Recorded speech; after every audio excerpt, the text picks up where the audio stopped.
the pinnacle of the Muslim power and prosperity was under the Mughal zone. That's what starts now, so about 500 years ago. They eventually ended up ruling India for about 300 years. Babar was a descendant of Genghis Khan. So these are the Mongols. So that's his origin, that's his ancestry. That was the same Genghis Khan who destroyed, who's ruled, they destroyed the capital of the Abbasid Caliphate of Baghdad just before that. And large parts of the Muslim world, now the same descendant of his comes and raises the banner of Islam in most of the Indian lands, in addition to Afghanistan and many other surrounding areas. That's why you got this Babri Masjid. He built it, right? So the Babri Masjid is named after him. He was an outstanding military leader, very wise man. And the reason he was so successful is very able to absorb the cultural and religious diversity in India. That was the tough part of India. The religion, the religious and cultural diversity of India. Huge number of races, languages, religions, you had to just bring them together. This pretty much appears to be the main recipe for governance in India, as opposed to what exists now. This is why it's getting worse, and this is why people are worried, because they're trying to make it one track. Muslims are a minority in India. They're only about 15 to 20% maximum, but that still gives them about 200 million. 200 million just in India alone today. Pakistan has another 200 million. Bangladesh has another 150 million or something like that. I mean, if you put just the Indian Muslims together of present day India, that's more than the Muslims in the Middle East today.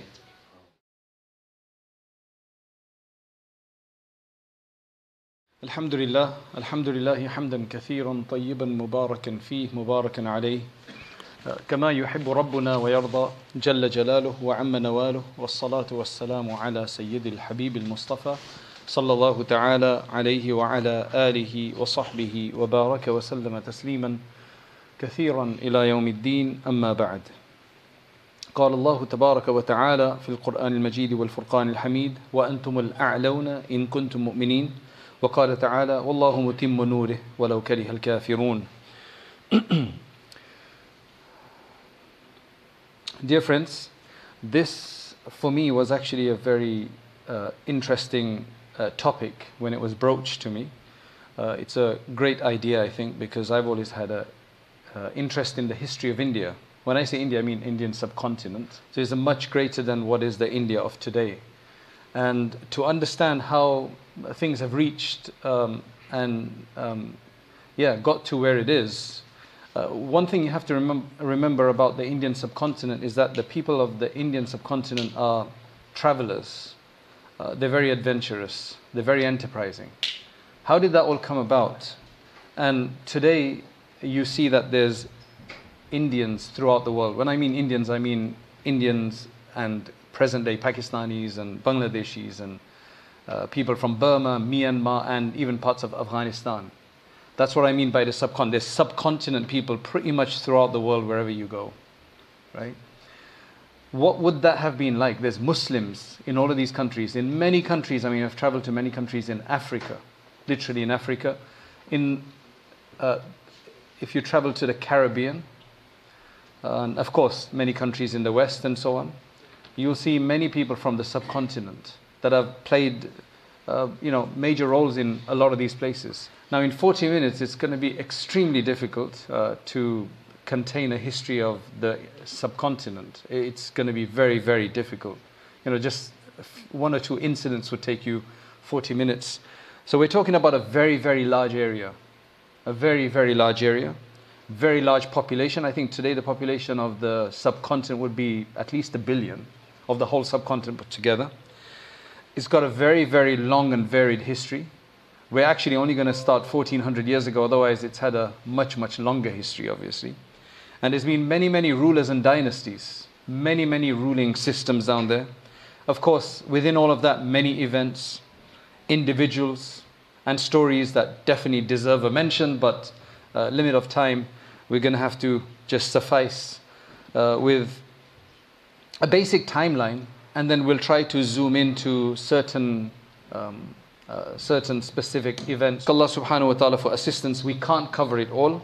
The Muslims, we can definitely say that Muslims arriving in India has eventually, we can say this from right now, from what we actually see today, is that they've had an impact around the whole world.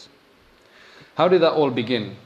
So firstly, if we go back to just about 20 years after the Prophet ﷺ starts his call, and the Prophet ﷺ's mission takes off in Mecca, in the Hijaz, in Mecca, Mukarramah, Medina, Munawwara, around that time.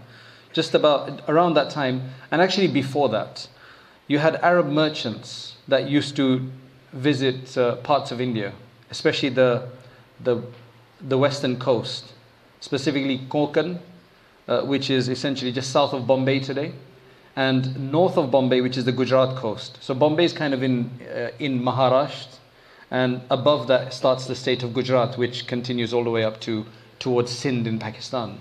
So they used to come on that coast, and then further south on the Malabar Coast, which is now going more towards the Kerala side of things, down. If you look at any map of India, you'll be able to see these are the three major areas of the western coast. And because there used to be a trade between the Indians before Islam and the Arabs. So how Islam initially spread was actually through some of the merchants. Right? Through some of the merchants. They'd heard about Islam, they'd embraced Islam from Makkah, Mukarramah, Medina, Munawwara, and now they'd actually come and they told people about the belief in one God and this religion that does not distinguish between Arab or non-Arab except through piety. As I said, this is about 20 years after the beginning of Islam. So now slowly, you get the beginning of the spread of Islam in different parts of India. The place where it probably had the earliest and greatest impact, but which is probably relatively less known, is islands just off the Kerala coast that are called the Lakshadweep Islands. They're a very, very pristine set of islands down there, 97% Muslim, and absolutely blue waters, and the oceans and everything is quite amazing. That is where the Sheikh called Sheikh Ubaidullah, probably around the year 661. He ended up there on a shipwreck. And then he went from village to village, and mashallah, people accepted his call about Islam. And he came from Makkah Mukarramah.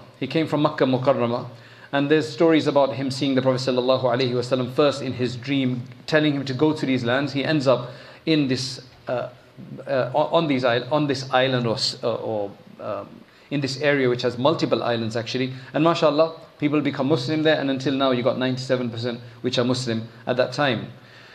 However, in terms of larger amounts of people converting to Islam, or how Islamic rule came into India, was when there was a king of Sindh, which is in present-day Pakistan. So Karachi is actually in the province or the state or whatever it's called of Sindh in Pakistan.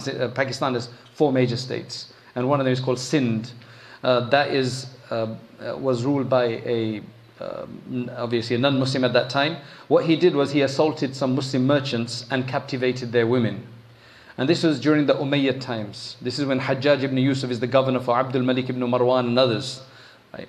So this is a time when India includes Pakistan, Bangladesh, Bhutan and Nepal as well. So this person's name was Raja Dahir, that was his name. And Walid ibn Abdul Malik, the Umayyad Khalif, Walid ibn Abdul Malik, he gives a direct response. He sends Muslim armies under Muhammad bin Qasim. You guys must have heard this story. This is a very well-known story. Muhammad bin Qasim al-Thaqafi. He is related to Hajjaj ibn Yusuf. And that's in about 672.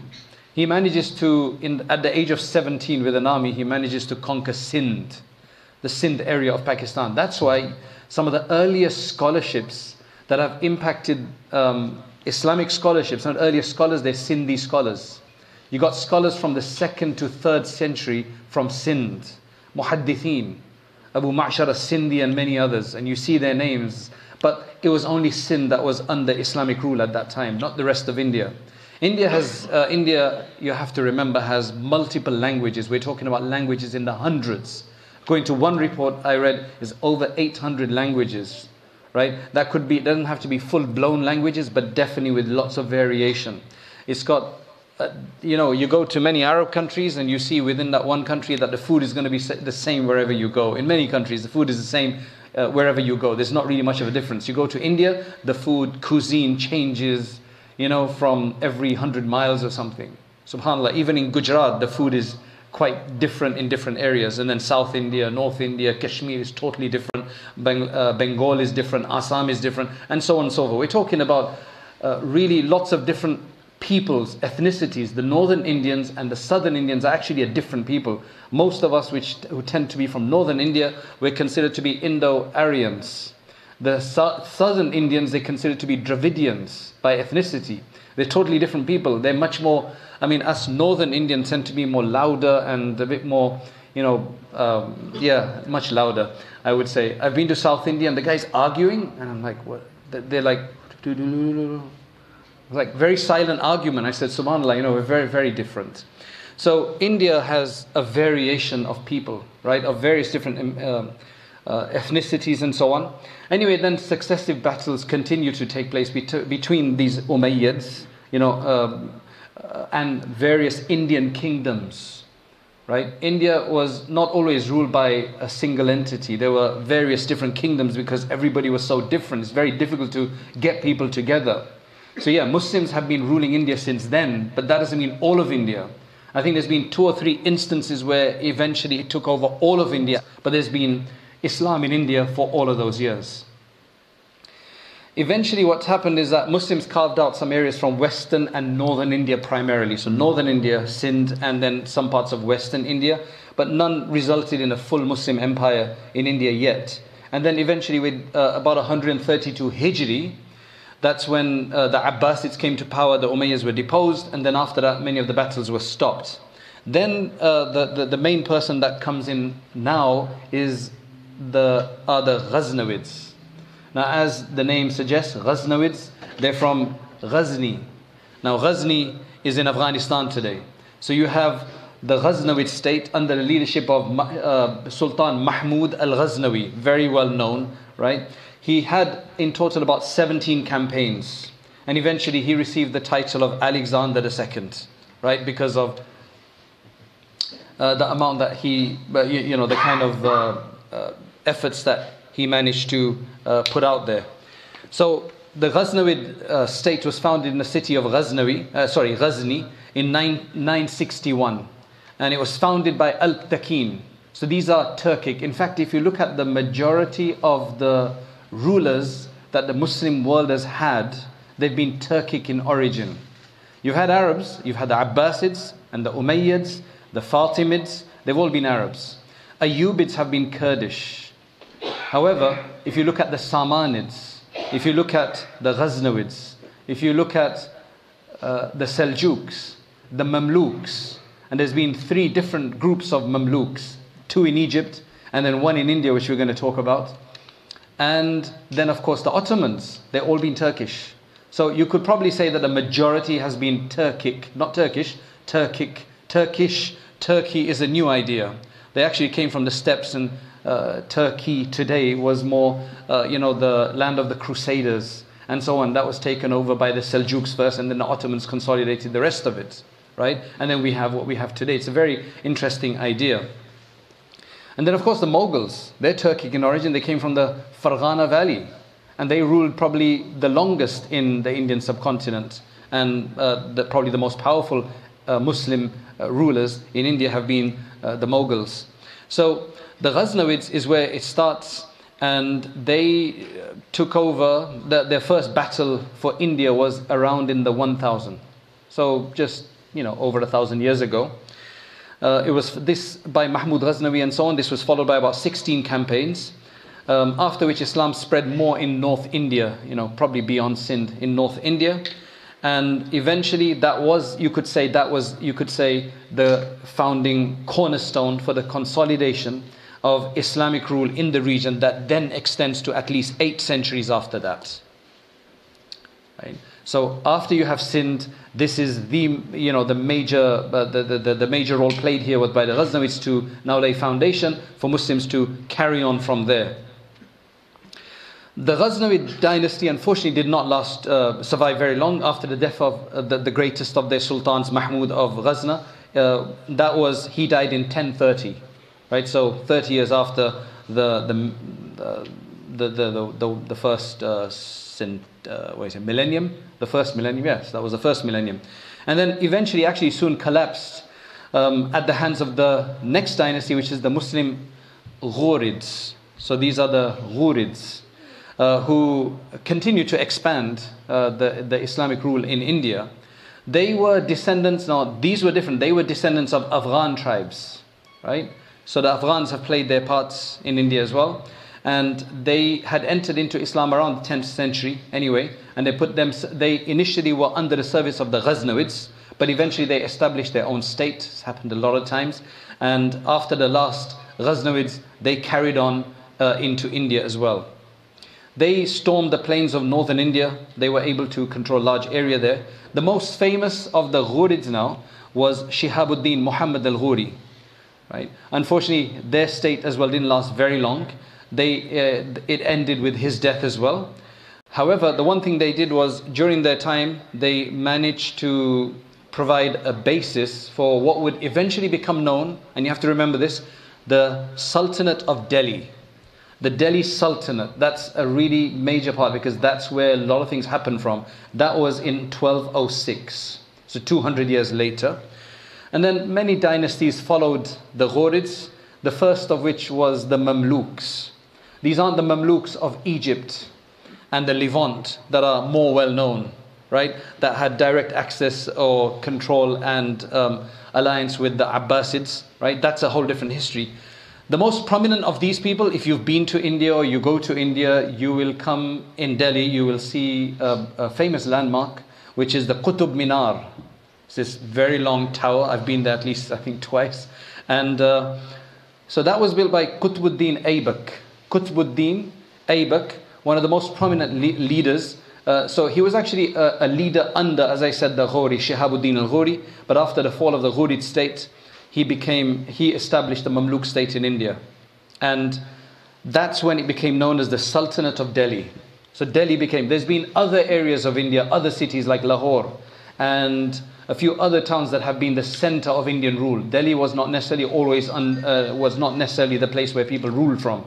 And remember, there were different. Sultan Tipu was never in Delhi, he was more south. So the Mamluks only ruled for about 90 years. So you've had the Ghaznavids, the Ghurids, and now the Mamluks. Other dynasties followed, and then the next major one was the Khilji dynasty. That began in 1290, only lasted about 31 years, but you'll hear the name the Khiljis. This was then replaced by the Tughlaq state. They then held the Sultanate of Delhi for nearly a century.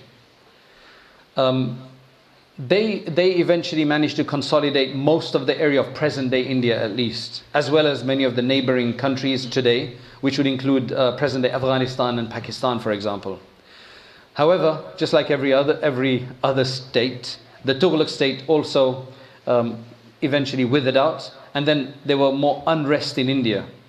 They weren't any more subject to a single sultan. There was a lot more chaos now, lots of different areas. Very difficult to manage India, right? The last dynasty to rule the Delhi Sultanate were the Lodhis, right? Sikandar Lodhi and all these people. That was between 1451 now to 1526. So we're getting about 500 years ago.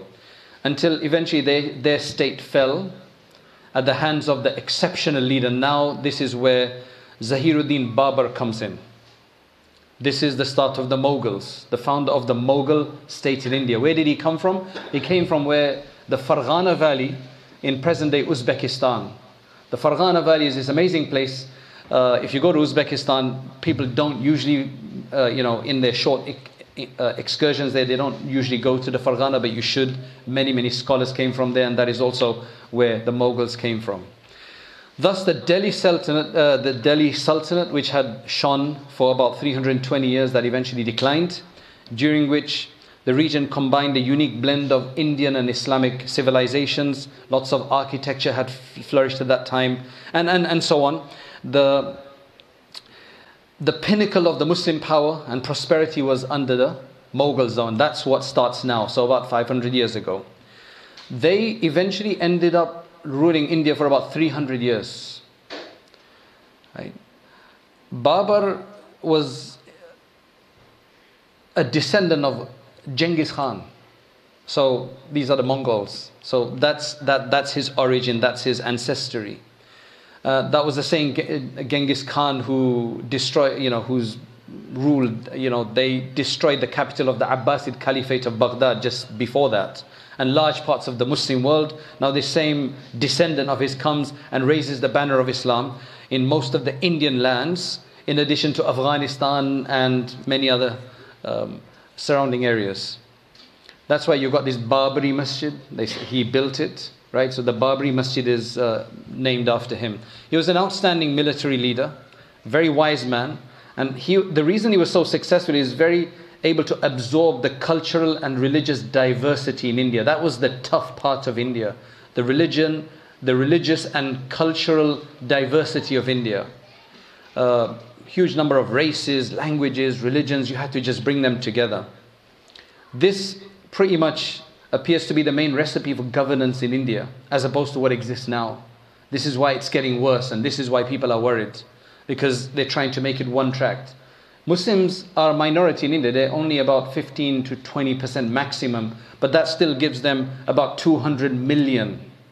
200 million just in India alone today. Pakistan has another 200 million. Bangladesh has another 150 million or something like that. I mean, if you put just the Indian Muslims together of present day India, that's more than the Muslims in the Middle East today.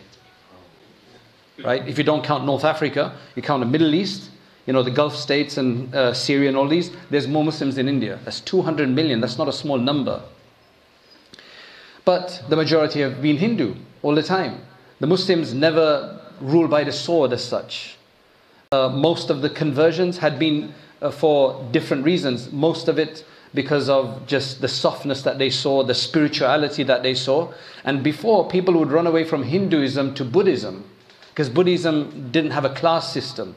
And India's always had this caste system, a very, very rigorous, strict caste system where the higher classes, they rule the lower classes, and the lower castes don't have much privilege at all. They look down upon and so on. So they would escape to Buddhism. And when Islam came,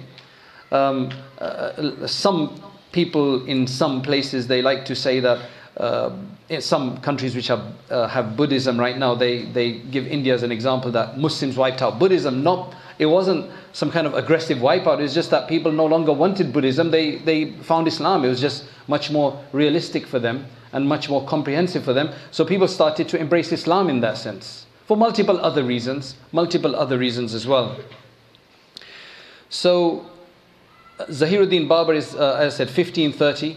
A number of other great leaders after him. His son was Humayun. He was only 22 years old when he took the throne after his father died. Initially, he wasn't very strong and organized, but later he managed to get things back to normal by 1556. However, the strongest of them after Babur, it had to be his son. And he ascended the throne when he was only 13 years old, and that was Jalaluddin Akbar. He was very powerful, very enlightened, but a bit crazy, and left a weird legacy as well, right? Nobody thought at 13 that he's going to do much, so that obviously impacted him later. But his rule finally extended to 5 decades, from 1556 to 1605.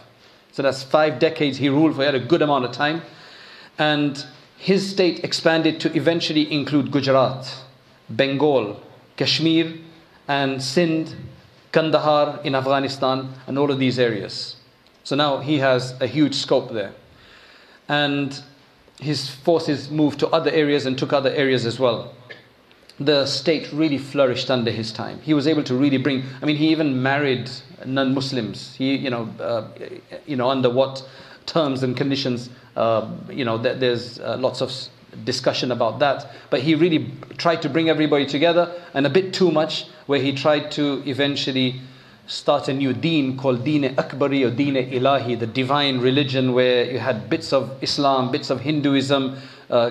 He prohibited the consumption of cows and a lot of other things. But eventually, mashallah, with the likes of Sheikh Ahmed Sarhindi, rahimahullah, and others, I've got a different lecture on him that you can listen to. Alhamdulillah, Allah subhanahu wa ta'ala managed to revive Islam again in India, and whatever the harms were there from Akbar. Now, after Akbar, his son was Jahangir. Jahangir was a much better person, much more inclined to the religion afterwards. Akbar was very ideologically driven. Jahangir was a bit more laid back. That's why it was easier to convince him, and mashallah, Sheikh Ahmed Sarhindi managed to do that with him. But it was then his son Jahangir eventually left as well, and then his son Shah Jahan. Now everybody must know Shah Jahan, right? It was his time. That was a time of great renaissance, architectural renaissance in India. That's the time when you have the Taj Mahal, the Red Fort, the Jama Masjid of Delhi. Now I have to stop here. I said I'm going to try to zoom in, but I'm definitely conscious of the time. The Jama Masjid of Delhi is a place. How many of you have been to the Jama Masjid of Delhi? Right? I don't know if you feel anything down there, but every time I just want to go there, and there's a very special feeling there in the Jama. It's this massive structure that you have to climb stairs to get to the top of. It's like on a plateau, this really, really amazing, awesome red stone. And it's got a massive courtyard. I wish they could just keep it a bit cleaner, right? And then the masjid itself. And you could just tell there's a buzz there, there's a vibe there, and I would love to have gone back in time, 400 years, and seen when the great scholars would come there and give their discussions, and the debates would take place, and the education. It's now surrounded by markets and these old areas of Delhi. Behind there is the Chandi Chowk and all of that. I used to just go, I was studying in India, for a year, and I would come to Delhi and just wander around, just trying to understand the history, because it was around that time when thousands of scholars were massacred by the British much later on, right? That place has seen a lot of upheaval. I've also been to the other masjid, the literal replica masjid in Lahore, which is the Shahi masjid there in Lahore, absolute replica.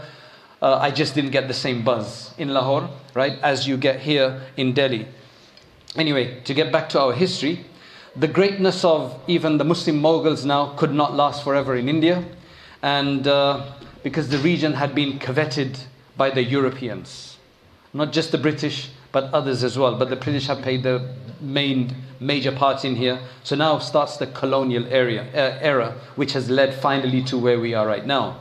So at the beginning of the 18th century, about 180 million people lived in India. Remember, the whole population of the entire world was only about 2 billion until about 1.5 centuries ago. This explosion, this demographic explosion of population has been literally the last century because of fertilizer and a lot of other things like this, medical advancements and things like this, gone to like 7-8 billion now. But otherwise, for much of history, the population never went beyond 1 to 2 billion anyway.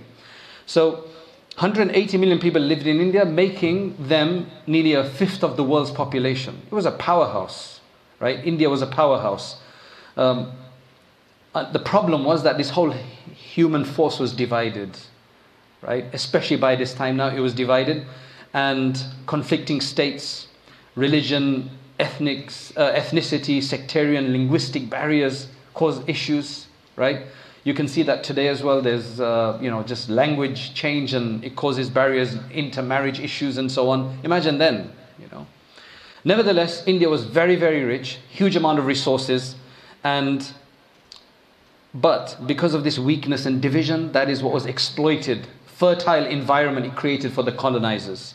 So the British in India did not enter its territory in huge numbers. They never entered in huge numbers. There were always a few. They just used the local populations to fight one another and do their dirty work.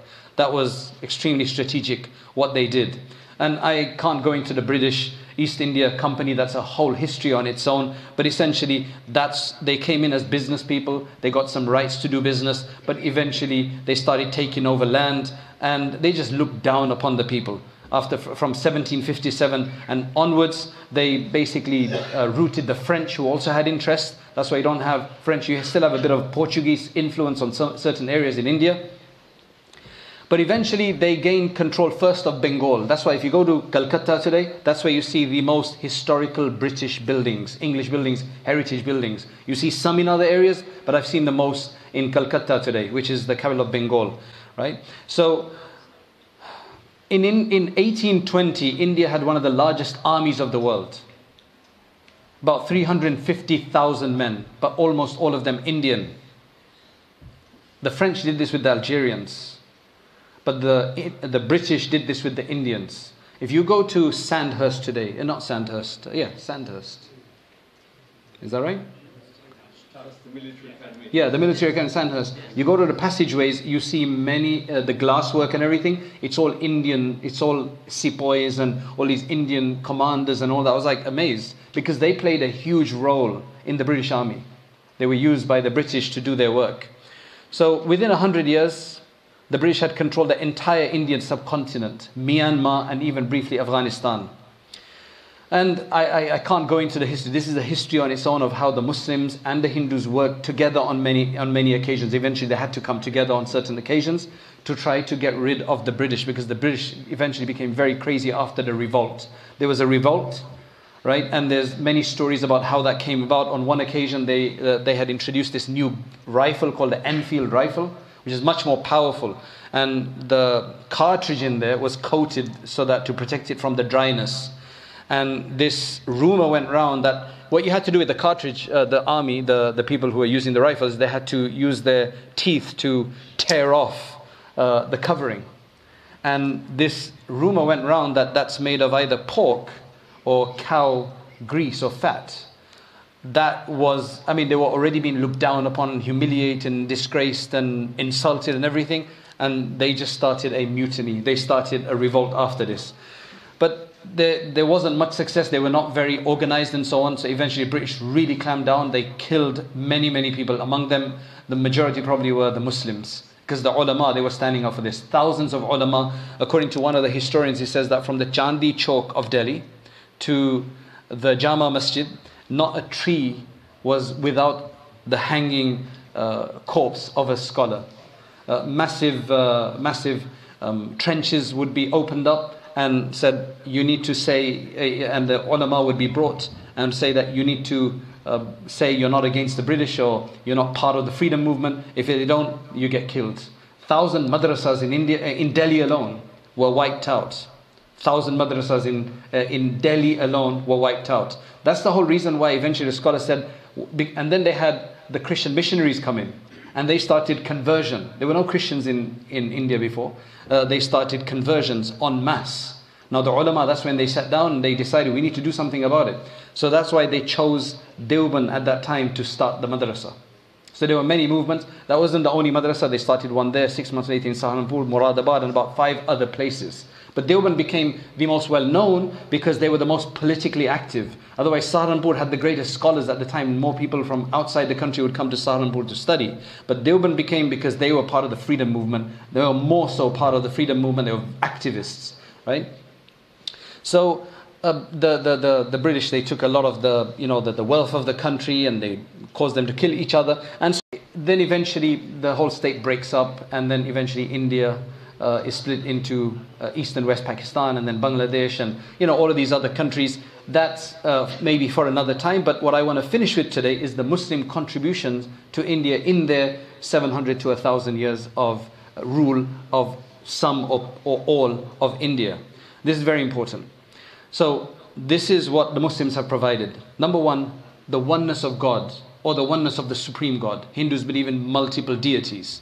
But the one thing that the Muslims have had an influence on the Hindus is that even the Hindus believe in one Khuda. They talked about the High One.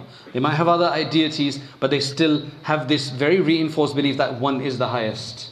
Right? It's still shirk with all the others in whatever form it is, but at least that was really, and this is by K.M. Panika, he's discussed this, that Muslims helped the Hindus focus on the one supreme God among all the other deities. Right? Number two, equality. That was a message brought by the Muslims. And I have already mentioned, this is something that even Pandit Jawaharlal Nehru, one of the leaders of India later, he talked about the equality principle, that's definitely something that the Muslims had an impact on the Indian society. right? Because of through their caste system and so on. Then I've already mentioned to you how they used to go to Buddhism, escape to Buddhism first, then they started coming to Islam after that. Number 3, the rights of women. Can you believe it? The rights of women. And what was that? The Hindus have, it's a historical issue now. I don't think it happens much anymore. It's called sati, right? Or sati. You know what is it? With a tashdid or without? Is it sati or sati? Sati. I've seen both spellings. Sati. So that was that a widow on her husband's death would literally burn herself alive on the top of the funeral, pyre. Right? That was, now one thing is many of the Muslim leaders, Mughals and others, they would not encroach on the religion. They would not try to get involved in it. However, on this particular issue, they would try to discourage people. They would discourage the women. Why are you doing this and so on? So according to many historians, for example, Dr. Bernier, in his travels in the Mughal Empire, said that it has decreased a lot because of the Muslims. Okay, good. 5 minutes, that's all I need. Number 4, recording history. Until the Muslims came, Hinduism has been there for centuries before. But until the Muslim came, there was no history of India. Except what was found in the Ramayana and the Gita, their religious books, the bit of historical incidents in there. There was no proper books on history. No record of history. Muslims have always loved history, the various things about hadith and everything that gave rise to history in every sense. That's actually allowed now for a lot of the record of Indian history to be written. That's another Muslim influence. And number 5 would be upgrade of civilization, right? The Babar, the first ruler who'd come from Farghana and took over, he's got his memoirs. They're very interesting. He speaks about how there's no good horses in India. Now remember, these guys came from the steppes, right? Where they're horseback, they're doing everything. No good horses, no good meat.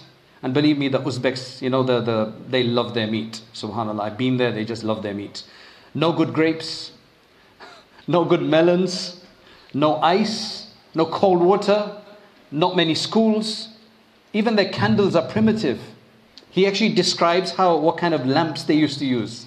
Right, I couldn't, understand it fully, but he said cleanliness in general and no good clothing. They just go around in like one wrap or something like that. That's what he said. Nehru tries to defend some of this and explain why.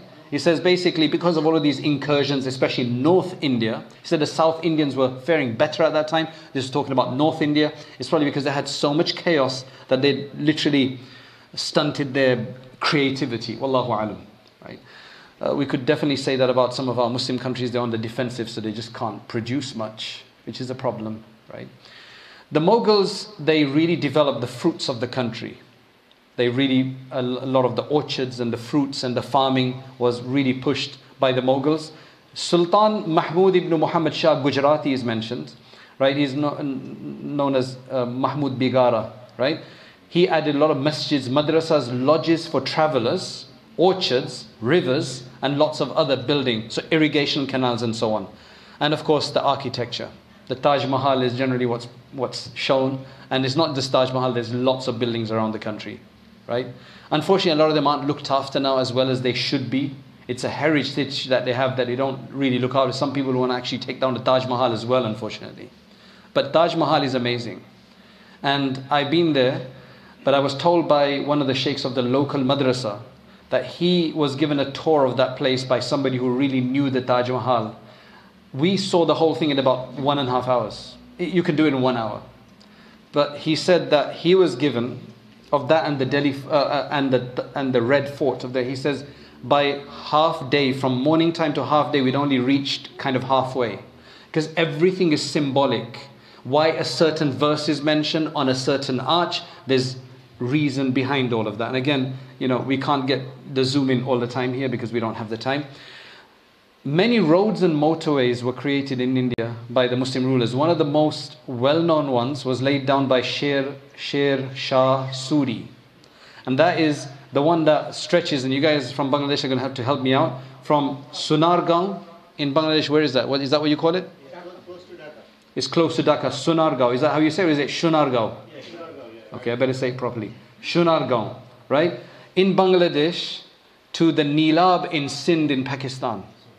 You know how long that is? 4,832 kilometers. For us, 3,002 miles long. Shunargaon used to be the capital for some time. And that used to be, yeah, that's probably why they started there, because Shunargaon was the capital. I still need to visit Bangladesh. I need to go to Habiganj. I need to go to Gulafganj. And I need to go to Jagannathpur, right? And inshallah, very soon. Okay, let me not get you guys excited, right? Because I've got 1 minute left. Anyway, now that was the road. Okay, 3,000-mile road. But you know what was more interesting? There was a travel lodge. Not the travel lodge of today. There was a travel lodge, a musafir khana, every 3 kilometers.